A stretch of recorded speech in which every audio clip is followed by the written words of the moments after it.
Olá, queridos, tudo bem? Sejam muito bem-vindos para mais uma videoaula. Aqui é o professor Marcos Oliveto. Hoje nós vamos falar de dízima periódica composta. Se você não é inscrito no canal, peço que você se inscreva. Também deixe um gostei no vídeo para ajudar na divulgação. Tudo bem?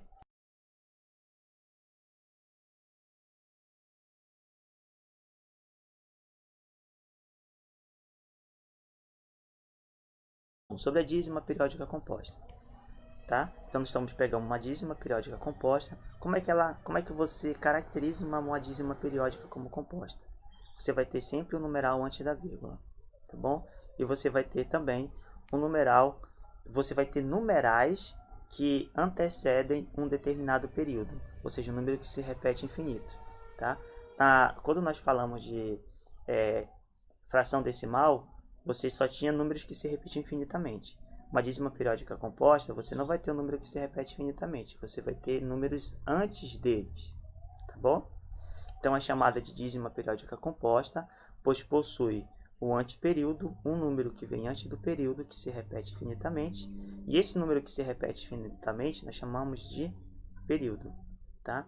Então nós vamos transformar este exemplo, essa fração, essa dízima periódica composta, em uma fração geratriz. Tá? Eu vou ensinar um método prático para vocês.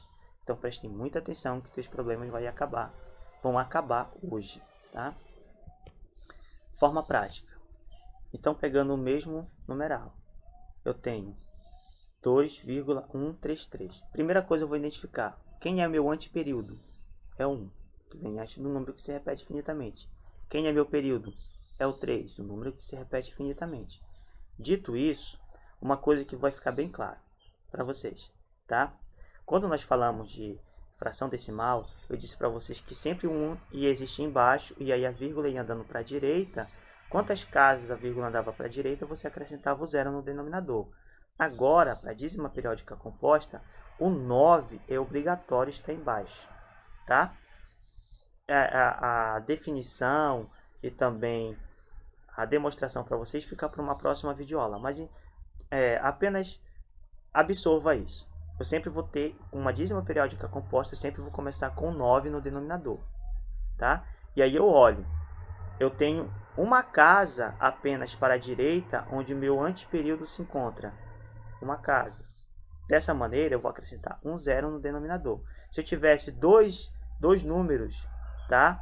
Antes do número que se repete infinitamente, ou seja, o meu anteperíodo, até meu anteperíodo fosse duas casas decimais, a vírgula tivesse que andar duas casas, então seria 2 zeros, tá? Se eu tivesse 3 casas, meu anteperíodo localizado na terceira casa, então seria 3 zeros. Para você compreender melhor, olha só, o 9 é obrigatório estar embaixo.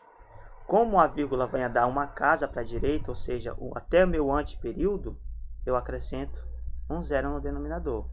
E aqui que vem a grande sacada, tá? Se eu só tenho, meu anteperíodo só é uma casa depois da vírgula, só um zero. Se fosse duas casas depois da vírgula, 2 zeros. 3 casas depois da vírgula, 3 zeros. E assim por diante, tá? Dito isso, como eu só tenho uma casa antes do meu período, tá? Então, só um zero. Detalhe, pessoal, como é que eu faço essa parte superior, o meu numerador? Bom, eu vou pegar todo o numeral, o primeiro numeral onde existe o meu período. Nesse caso, o meu período é o 3, tá? Meu período é o 3, então eu vou pegar 213.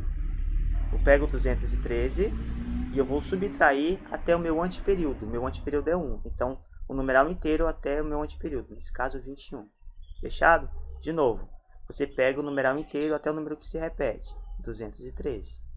Você subtrai até o número que não se repete, 21. Fechado?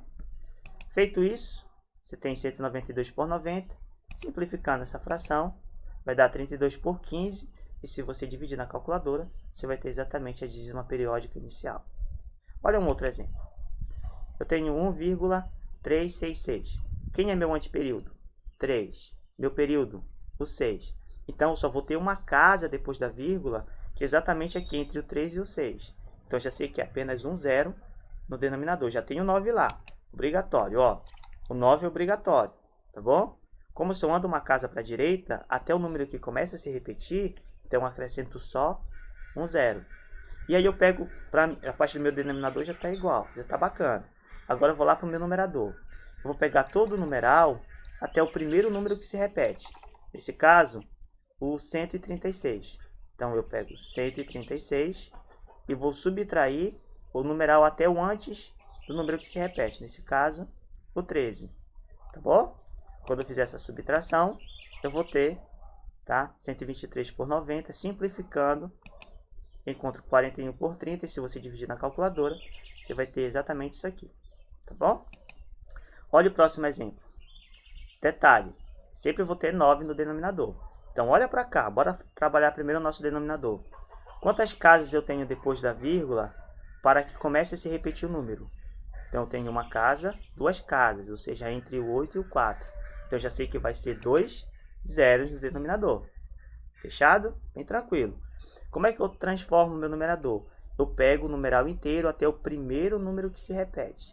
Nesse caso, o primeiro número que se repete é o 4. Então, eu pego o inteiro até o 4. 7.584. E eu vou subtrair o numeral até o antes do que se repete. Nesse caso, o 8. 758. Tranquilo? Quando você fizer isso, você vai encontrar esse valor. Simplificando em cima e embaixo, tá? Você tem 3.413 por 45. Se dividir na calculadora, você encontra exatamente a dízima periódica composta. Tá bom? Para continuar, olha só que detalhe. Agora eu tenho um numeral bem grande. Nota que eu tenho números que não se repetem. Olha só, eu tenho números diferentes antes do número que se repete. Então, é uma dízima periódica composta. Eu vou analisar quantas casas eu tenho depois, até antes. Quantas casas eu tenho até antes do número que se repete. Tá? O 9 já é obrigatório no denominador. Então, essas casas, depois, até antes do número que se repete, vai determinar a quantidade de zeros que vai lá no denominador, acompanhando o 9. Então, vamos lá. Tenho uma casa entre 1 e 5. Duas casas entre 5 e 7. Três casas entre 7 e 3. Quatro casas entre o 3 e o 2. O 2 é o que se repete. Então, 4 casas, logo 4 zeros. E aí eu vou pegar o numeral inteiro até o número que se repete, até o 2. Ó, só fiz pegar ele até o 2 e coloquei aqui. E vou subtrair o numeral até antes do número que se repete. Ou seja, eu vou pegar sempre até o anteperíodo. Nesse caso, o anteperíodo é o 3. Tá aqui. Então, eu vou pegar o numeral inteiro até o 3. Fechado? E aí, você subtraindo, já tem uma resposta plausível. Tá bom? Não dá de simplificar. Se você dividir na calculadora, você vai encontrar exatamente esse valor. Faça aí, rapidinho. Não tem problema não, eu espero. Muito bem, já deu tempo. Agora, olha só. Eu tenho também uma dízima periódica composta. E um número que se repete infinitamente. Quem é? O 8. Quantas casas eu tenho depois? Quantas casas eu tenho até o número que se repete? Apenas uma. Olha só. Se eu andar com a vírgula para a direita, eu vou ter exatamente uma casa, e aí começa o número que se repete infinitamente, que é 8. Então, eu vou acrescentar apenas um zero no denominador. E o meu numerador? Eu pego todo o numeral até o número que se repete, até 8, e subtraio o numeral inteiro antes do número que se repete, 125. E aí, eu encontro, tá, essa fração na forma irredutível. Fechado? Fração geratriz, tá? Olha o próximo exemplo. Agora, negativo significa que o resultado vai ser negativo. Quantas casas eu tenho após a vírgula? De novo, só tenho uma casa, até o número que vai se repetir infinitamente. Então, é apenas um zero embaixo. O 9 já é obrigatório. Toma muito cuidado quando vir sinal negativo. Vou te dizer por quê. Você vai repetir o número inteiro até o número que se repete. E ele é negativo, você vai repetir ele inteiro negativo. Esse menos aqui, ó, é da combinação, é da forma prática, que você vai subtrair um do outro, esse menos aqui. Agora, detalhe, ele está acompanhando o sinal negativo, então você vai ter que colocar também, porque você vai subtrair esse valor total, você vai subtrair esse valor total, que é o numeral até o número que se repete, do outro. Que outro? O numeral até antes do que se repete, e ele também é negativo. Por que é importante falar isso, pessoal? Porque aqui você vai ser obrigado a fazer o jogo de sinal. Menos com menos vai dar mais. Tá bom? E quando você subtrair um do outro, você vai ter a fração irredutível. Professor, não entendi nada que o senhor falou. Tudo bem. Quando aparecer o sinal negativo, olha a dica aí. Quando aparecer o sinal negativo, você coloca o sinal negativo, tá bom? Pega o numeral inteiro até o número que se repete negativo. Em vez de subtrair, você soma até o numeral antes que se repete. Só isso, tá? Se tiver negativo, em vez de você subtrair um do outro, você soma. Só que você deixa sempre o primeiro com o sinal que está acompanhando lá o negativo, tá? Olha o próximo.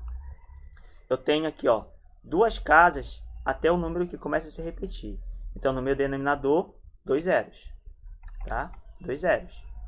O 9 é obrigatório, não esquece. E aí ele é negativo. Já sei que eu vou somar, tá bom? Eu sei que eu vou somar. E aí eu pego o numeral inteiro até o número que se repete, até o 2, tá aqui, ó. Ele é negativo, eu pego ele negativo. Quando eu fizer essa soma, outro valor. Eu sei que o resultado sempre vai ser um número negativo, tá bom? E aí já tem a forma irredutível. Se eu simplificar numerador e denominador por 4, eu encontro a fração. Se você dividir isso na calculadora, você vai encontrar exatamente esse valor. Tranquilo? Fechado? Olha o próximo. Eu tenho quantas casas depois até o número que se repete? 2. A vírgula vai dar 2 casas. Então é 2 zeros, tá? Como ele é negativo, aqui eu sei que eu vou somar. Olha lá no mouse, eu vou somar, tá? Então, eu vou pegar o número inteiro até o número que se repete, até o 7. Então, 3, 5, 7. E vou pegar o número até antes do que se repete, 35. Quando eu fizer essa diferença, tá aí o valor. Tranquilo? Se eu simplificar, tá aí. Se você dividir na calculadora, vai ter exatamente esse valor. Fechado? Gostaria de agradecer a todos. Pedir desculpa por alguns barulhos. Eu estou em casa, nós estamos em quarentena, em pandemia, né? Na verdade, nós estamos em isolamento do convívio social, tá bom? Então, a gente está em casa, nosso local de trabalho não é aqui, você tem que adaptar, fechado? Então, se você não é inscrito no canal, se inscreve, dá uma força aí pro professor. E todo o referencial teórico utilizado nessa videoaula, eu tirei esses 2 materiais, tudo bem? Que está aí como referência. Forte abraço, beijo no coração e até a próxima.